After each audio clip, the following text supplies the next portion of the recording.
কেন জানি আমি মার কলিজায় আগুন জ্বলতেছে। 30 কিলোমিটার দূরের খবর, মার কাছে আইছি কিনা।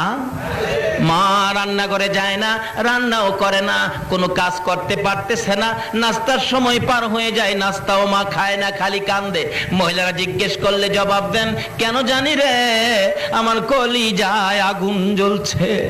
একটু পরে অ্যাক্সিডেন্টের লাশগুলি টাইনা টাইনা বাহির করে, লোকটার পকেটে ভিজিটিং কার্ড ছিল, কার্ডের মধ্যে ঠিকানা পাইয়া লোকেরা টাকা উঠাইয়া কাইট্টা দিয়া প্যাকেট করে 200 টাকা ভ্যান গাড়ি ভাড়া করে উঠাইয়া দিয়ে লাল নিশান লাগাইয়া ভ্যান গাড়ি যাইতেছে লাশ লইয়া।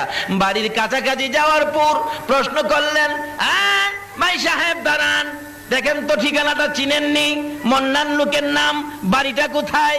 ওই লোকটা বলেন কি হয়েছে, অ্যাক্সিডেন্টে মারা গেছে।